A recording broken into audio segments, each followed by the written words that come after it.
મિત્રો નમસ્કાર. આપણું ગુજરાત ન્યૂઝમાં આપ સૌને હું આવકારું છું અને વંદન પણ કરું છું. આપણું ગુજરાત ન્યૂઝ લેખકો, કવિઓ, વિચારકો, સંશોધકો આ લોકોને હેલ્પ કરનાર છે, મદદરૂપ થનાર છે અને એમના વિચારોને આપણી સમક્ષ રજૂ કરવાનો પ્રયત્ન કરે છે. આજે આવા જ એક વિચારક, ચિંતક અને સંશોધન કરતા ભાઈ શ્રી વિનોદ પટેલ ઉર્ફે સીતારામ મેં બહાર પાડેલું એક પેપર આપણી સામે વાંચી સંભળાવું છું. હું આશા રાખું છું તેઓએ જે આપેલી માહિતી છે એ આપને ઉપયોગી થશે, સમજવામાં પણ મજા આવશે અને ભવિષ્યમાં પણ એની ચર્ચા કરવા માટે મહત્ત્વના મુદ્દાઓ પણ આપને મળશે. એક અરજી વિનંતી. બીજા નંબરે વધુ વસ્તીવાળા દેશોમાં કેટલી વસ્તી, કયો દેશ? મોટે ભાગે સૌ અજાણ, શું ભેદ? પહેલો નંબરે હવે ભારત 142 કરોડથી વધારે, બીજા નંબરે ચીન, ત્રીજા નંબરે માત્ર 33 કરોડ. ધારો કે હવે 142 કરોડ આપણે એક આંબાનું ઝાડ કે ફળાઉ વૃક્ષો વાવીએ તો કેટલો લાભ થાય? અથવા ત્રીજા નંબરે 33 કરોડના ગળા પકડીએ કે ગળે લગાડીએ તો આપણને વિજય થતા કેટલી વાર લાગે?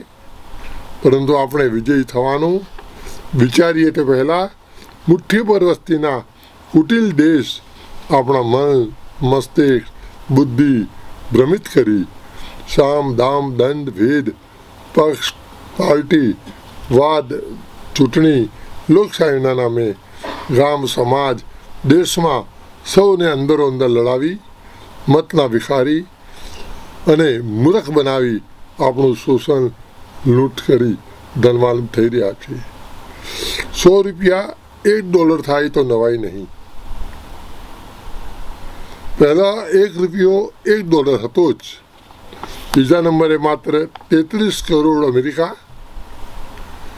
G7, G8, G વગેરે, તેમજ Russia 15 crore, Japan 13 crore, Germany 8 crore, Korea 7 crore, England 6 crore, France 6 crore, Italy 6 crore, Iran 6 crore, Spain 4 crore, Iraq 4 crore, Canada 3 crore, Australia 3 crore, Saudi Arabia 3 crore, Netherland 1.5 crore, Belgium 1 crore, Portugal 99 lakh, Sweden 92 lakh, Switzerland 80 lakh, Israel 60 lakh, Norway 50 lakh, Denmark 52 lakh, New Zealand 50 lakh, United આરબ અમીરાત 95 લાખ, કુવૈત 45 લાખ.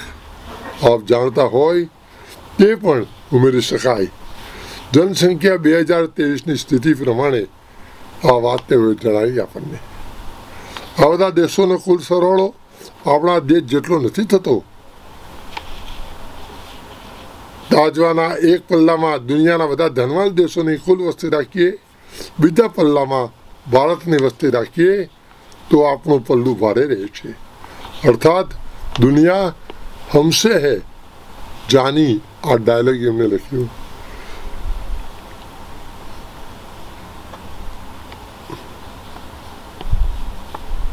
એટલે એમને કહ્યું છે કે દુનિયા હમસે હૈ જાની, अब हमें अपने गांव, समाज, देश के लिए कुछ करना होगा.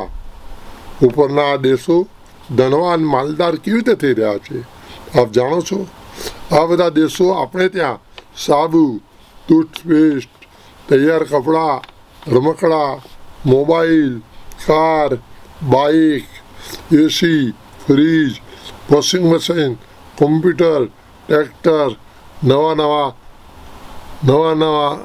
રોગો, વિલાયતી દવાઓ, પેદાશો, વિલાયતી ખાતરો, GM બિયારણો, યંત્રો, વાહનો, ક્રૂડ ઓઇલ, ગેસ, શસ્ત્રો, નાની મોટી અનેક ચીજ વસ્તુઓની સતત જૂઠી જાહેરાતો સામ દામ દંડ ભેદથી ભરમાવી ધંધો કરી અબજો ખરબો રૂપિયા તેમના દેશમાં ખેંચી જાય છે. આપણે 142 કરોડની જનશક્તિનો લાભ વિદેશો ઉઠાવી રહ્યા છે અને આપણે હવે સૌ લોકો 18 જ્ઞાતિ ગામ સમાજો સંઘો પંથો પક્ષ પાર્ટીઓ ચૂંટણીના મતની વિખના ભેદભાવ ભરમમાંથી બહાર આવી એકબીજાને પૂરક પ્રેરક બનીએ. શક્ય હોય ત્યાં હાથ બનાવટની નજીકની ગામની સમાજની દેશની આપણે સાત્વિક ચીજ વસ્તુઓનો આગ્રહ રાખીએ. આપણને શુભ લાભ. ગજાનંદ ગણપતિ મહારાજની જય.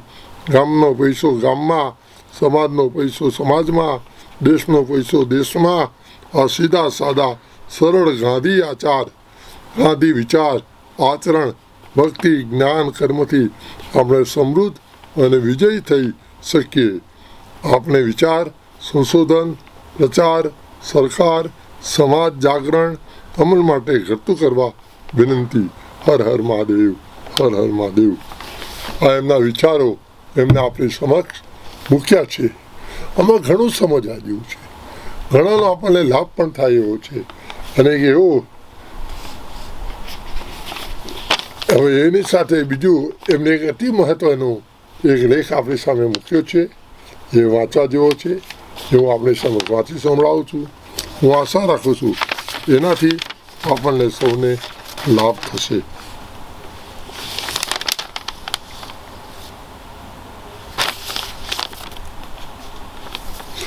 તેઓ વિષય આપે છે અંગ્રેજી ભાષાના મહત્વનું રહસ્ય.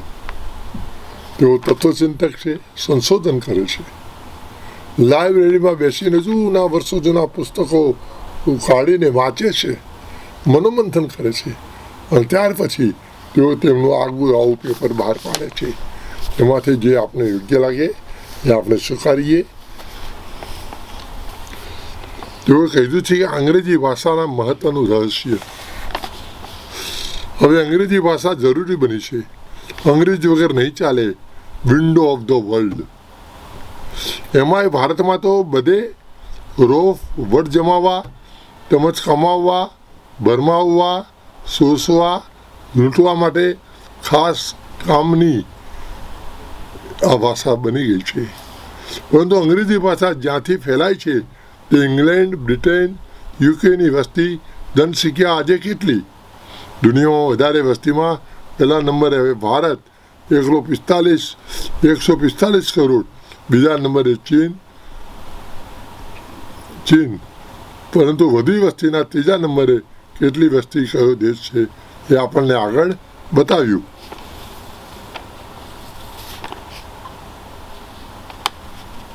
એઓએ ભાષાનો વિચાર કરતા જણાવ્યું છે કે Portugal, Spain, Holland, France, England આ 5 દેશો દ્વારા ભારત, એશિયા, આફ્રિકા અને દક્ષિણ તેમજ ઉત્તર અમેરિકામાં કોલોનિયલ સત્તા સ્થાપી, પોતાની ભાષા અને સંસ્કૃતિ થોપી, પોતાની સ્થિતિ મજબૂત કરી. તે પછી હાલ વિશ્વના વિવિધ દેશોમાં સરકારી ધોરણે ઓફિશિયલ લેંગ્વેજ અને પ્રજાકીય સ્તરે બોલાતી ભાષાઓમાં ઉપનિવેશ સંસ્થાનવાદના કારણે યુરોપિયન ભાષાઓનું પ્રભુત્વ છે, અર્થાત ભાષાથી માનસિક ગુલામીમાં રાખ્યા છે. તેની વિગતો સમજવા જેવી રસપ્રદ છે. ફ્રેન્ચ ભાષા 40 દેશોની સત્તાવાર ભાષા છે અને 54 દેશોમાં તેનો દૈનિક વ્યવહારમાં ઉપયોગ થાય છે. સ્પેનિશ ભાષા 21 દેશોની સત્તાવાર ભાષા છે અને 44 દેશોમાં તેનો રોજિંદો વપરાશ થાય છે. પોર્ટુગીઝ ભાષા 9 દેશોની સરકારી ભાષા છે અને 34 દેશોમાં તેનો વ્યાપક ઉપયોગ થાય છે. 5 દેશોમાં જર્મન અને 4 દેશોમાં રશિયન ભાષા સત્તાવાર રીતે વ્યવહારમાં છે. અંગ્રેજી ભાષા 21 દેશોમાં અધિકૃત ભાષા તરીકે છે અને 44 દેશોમાં તેનો વપરાશ છે. આ સંદર્ભ તેઓએ માન્યવર આપણા મુખ્ય સચિવ, પૂર્વ મુખ્ય સચિવ શ્રી પી.કે. લહેરીના એક લેખમાંથી તેમને આપણને જણાવ્યું છે. હવે વિચારો કે આજે ઇંગ્લેન્ડની વસ્તી ફક્ત 6 કરોડ, જ્યારે ભારતની વસ્તી 145 કરોડ. તેમ છતાં આપણે પેલા 6 કરોડની વસ્તીવાળા અંગ્રેજીના ઘેટા કેમ બન્યા છીએ? આપણામાં કંઈ ઠેકાણા નથી, બુદ્ધિ નથી. શું આપણે નકલ કે પક્કે અકલ શું આપણે નકલ કે પક્કે અકલ કે અંધે છીએ? નવાની વાત તો એ છે કે દુનિયાના તમામ ધનવાન દેશોની વસ્તીનો કુલ સરવાળો હવે પહેલા નંબરે 145 કરોડ ભારતની વસ્તી જનશક્તિ જેટલો નથી થતો. તેથી તો દુનિયાભરના સૌ તેમજ વિદેશી ગોરાઓ ગીધ શિયાળ નજર રાખી ભારત 145 કરોડમાં જૂઠી જાહેરાતોની ભેદી ભરમારોથી વેપાર કરી લૂંટી રહ્યા છે. એ બધા આપણા 145 કરોડના બજારમાં વેપાર શોષણથી ધનવાન થઈ રહ્યા છે. 85 રૂપિયા બરાબર $1. પહેલાં $1 બરાબર $1 હતો જ. પહેલેથી દુનિયાને ભારતની એટલે કે આપણી ગરજ રહી છે. ભારત જે પકડે તે દુનિયાને બાપા કરીને પકડવું પડે જ છે. આ રહસ્ય ગોરા વિદેશી ગુરુઓ સારી રીતે જાણી સમજી ગયેલા. તેથી ડચ, વલંદા, ફ્રેન્ચો, પોર્ટુગીઝો, અંગ્રેજો વગેરે 1492થી ભારત કબજે કરવા મત્તા થયેલા. 17મી સદીની શરૂઆતમાં પ્રસિદ્ધ અંગ્રેજ ચાર્લ્સ ડેવેન્ટ લખે છે, પૂર્વનો એટલે કે ભારતનો પૂરેપૂરો કબજો જે દેશના હાથમાં આવશે તે આખી દુનિયાને દોરનાર તેમજ કાબૂમાં રાખનાર થશે. સન 1757માં પ્લાસીથી ગોરા વિદેશી અંગ્રેજ ગુરુઓએ સામ, દામ, દંડ અને ભેદનું રાજ્ય સ્થાપી ગોરા ગુરુ મેકવેલી લખે છે, જીતાયેલું રાજ્ય વિજેતા દેશની ભાષા બોલશે તો તેને કાયમનું ગુલામ રાખવું સહેલું પડશે.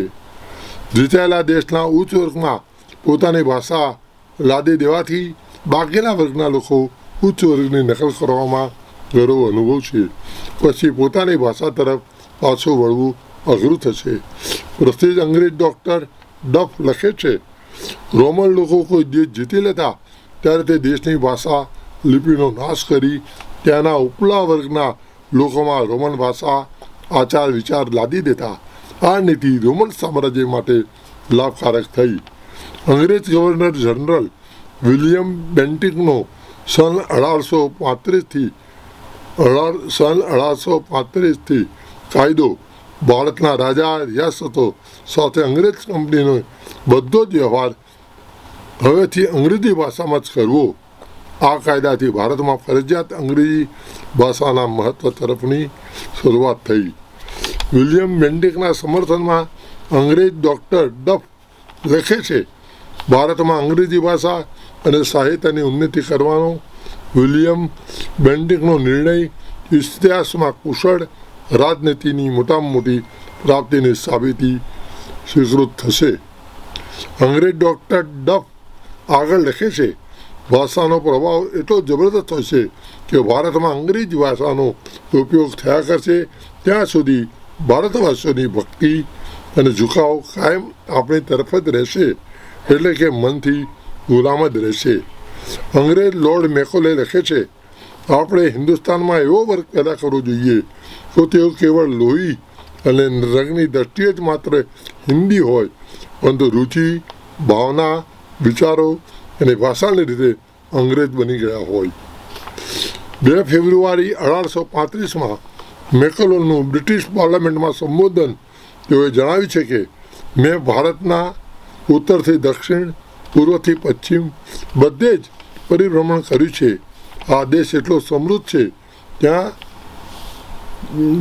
છે તથા ત્યાંની પ્રજાનું નૈતિક મૂલ્યોનું સ્તર એટલું ઊંચું છે કે મેં ક્યાંય કોઈ ભિખારી નથી જોયો, તેમજ ક્યાંય કોઈ ચોરી કે લૂંટ નથી જોઈ. હું નથી એમ ધારતો કે આ દેશને આપણે ક્યારેય જીતી શકીએ, સિવાય કે તે દેશની આધ્યાત્મિકતા અને સાંસ્કૃતિક વારસો જે તેની કરોડરજ્જુ સમાન છે તેનો આપણે નાશ કરી શકીએ. હું દરખાસ્ત કરું છું કે આપણે તેની ગૌરવ સમી સદીઓ પુરાણી પ્રાચીન શિક્ષણ પ્રણાલી અને તેની સાંસ્કૃતિક પ્રથાઓને મૂળથી જ બદલીને કે જેના પરિણામે હિન્દુસ્તાનીઓ માનતા થાય કે જે કાંઈ વિદેશી છે અને ઇંગ્લિશ છે તે તેમના કરતાં વિશેષ સારું છે અને મહાન છે, જેથી તેઓ પોતાની ઓળખ તેનો આત્મગૌરવ ગુમાવશે, પોતાનું સાંસ્કૃતિક સ્વરૂપ ગુમાવશે અને ખરા અર્થમાં આપણા આધિપત્યવાળા કાયમના ગુલામ બની જશે. જ્યોર્જ ઓરવેલ લખે છે, કોઈ પણ દેશની સંસ્કૃતિ અને ઓળખને નષ્ટ કરવાનો ચોક્કસ ઉપાય એ છે કે તે દેશની ભાષાને હીન નીચી બનાવી દેવી. 1792માં એક અંગ્રેજ અમલદારે કેળવણી ઉપર એક પુસ્તક લખ્યું હતું. તેમાં જણાવ્યું હતું કે અંગ્રેજી કેળવણીના વિજયમાં તો આપણા રાજ્યની સ્થિરતા છે, તેથી આપણા રાજ્યનો વિનાશ નહીં થાય. સરકાર તરફથી પ્રજાને મળતી કેળવણી જેટલી વધારે છે તેટલા પ્રમાણમાં અંગ્રેજ સરકારને સારી કદર કરશે અને પોતાની સ્થિતિમાં અસરકારક ફેરફાર કરવાના પ્રયાસોને બોખડી કાઢશે. થોટ્સ ઓન એજ્યુકેશન, હરદયાલ કૃત, પૃષ્ઠ 26-29, દિલખુશ દિવાનજી, પૃષ્ઠ 7. અંગ્રેજ નીતિજ્ઞો સર ફ્રેડરિક હોલેડ તેમ બંગાળના લેફ્ટનન્ટ ગવર્નર MCS માર્શમેનની જુબાની શિક્ષિત થયેલા ભારતવાસીઓ કરતાં અશિક્ષિત રહેલા ભારતવાસીઓ આપણા શાસન માટે વધારે ભયાવહ છે. કેવળ પશ્ચિમનું શિક્ષણ એટલે કે કેળવણી આપીને તેમનામાં રાષ્ટ્રીયતાના ભાવો પેદા થતા અટકાવી શકાશે અને શાસન માટેના ઉપયોગી યંત્રો બનાવી શકાશે. પ્રસિદ્ધ અંગ્રેજ કવિ કિટ્સ લખે છે, અંગ્રેજી ભાષા લાદીને ભારતવાસીઓને આત્મગૌરવ વિહોણા બનાવી દીધા તે બ્રિટનની મોટી બુરાઈ રહી. અંગ્રેજ ચાર્લ્સ ટ્રેવેલિયન જૂન 1853ની 23મીએ ઇંગ્લેન્ડની પાર્લામેન્ટ સમક્ષ કહ્યું, જે ભારતીય યુવકો આપણી ભાષા અને સાહિત્ય વડે આપણી સાથે પરિચિત થાય છે તેમનામાં હિન્દુસ્તાનીપણું ઓછું થતું જાય છે અને અંગ્રેજીપણું વિશેષ આવતું જાય છે તથા આપણને તેમના મિત્ર, મદદગાર તેમજ બળવાન તથા ઉપકારક ગણે છે. વિલિયમ બેન્ટિકના નિર્ણયનું તેમજ મેકલના વિચારોનું વર્ણન કરતા 1853 જુલાઈની 5મીએ પ્રસિદ્ધ અંગ્રેજ H. વિલ્સને ઇંગ્લેન્ડની પાર્લામેન્ટમાં સમક્ષ કહ્યું, ખરું જોતા આપણે અંગ્રેજી લખી વાંચી જાણનારાઓની એક જ્ઞાતિ બનાવી દીધી છે. આ વર્ગ એવો છે કે તે પોતાના સમાજ, દેશ તેમજ દેશવાસીઓ તરફ બિલકુલ સહાનુભૂતિ નથી. લોર્ડ ચેમ્સફોર્ડે કેળવણી ખાતાના ડિરેક્ટરોની પરિષદમાં કહેલું કે અંગ્રેજી ભાષા એ આખા હિન્દુસ્તાનમાં શિક્ષિત વર્ગની પરસ્પરના સંબંધાર છે.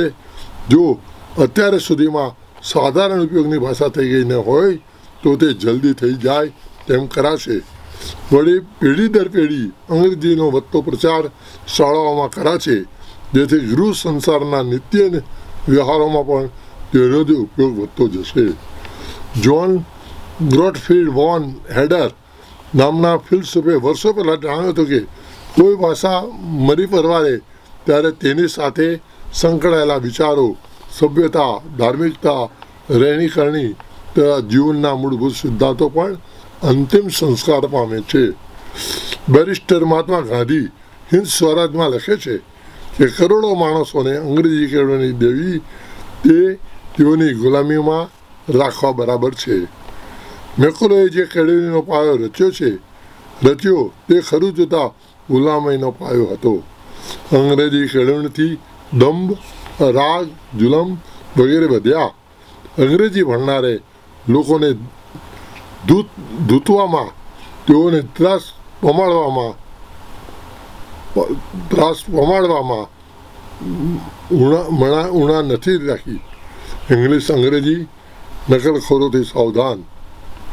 વિલાયતી ગોરા અંગ્રેજ બ્રિટિશરે ગુરુઓને ભાગલા પાડો, રાજ કરો, કાયદેસર જૂઠ લૂંટના ભેદ મંત્રથી રાજ્ય વહીવટી તંત્ર, શિક્ષણ, કોર્ટ કચેરી, બેરિસ્ટર, વકીલ, પોલીસ, સેના, રેલવે, ટપાલ, આરોગ્ય, ડોક્ટર, બેંક, નોટ, ચૂંટણી તંત્ર વગેરે વેદ ભરમના કેન્દ્રીય સ્થાનો પેદા કરી તેમાં પોતાની ભાષા, આચાર, વિચારના ખીલા લગાડ્યા તે ઇંગ્લેન્ડની વસ્તી આજે 6 કરોડથી પણ ઓછી છે. Japan, Russia, Germany, France, Italy, England, ચીન, કોરિયા વગેરે જેવા દેશોએ તો પોતાની ભાષાને શિક્ષણના માધ્યમ તરીકે ક્યારની અપનાવી લીધી છે. સરકારમાં સર્વોચ્ચ હોદ્દા ભોગવતા પ્રમુખ વડાપ્રધાનથી લઈને સરકારી અધિકારીઓ પણ પ્રદેશમાં પોતાની ભાષામાં જ પ્રવચન આપે છે. દુભાષાએ ખડે પગે રહેવું પડે તો ભલે, પરંતુ બોલવાનું તો પોતાની ભાષામાં જ. એક દાખલો રશિયન પ્રમુખ વ્લાદિમીર પુતિનનો છે.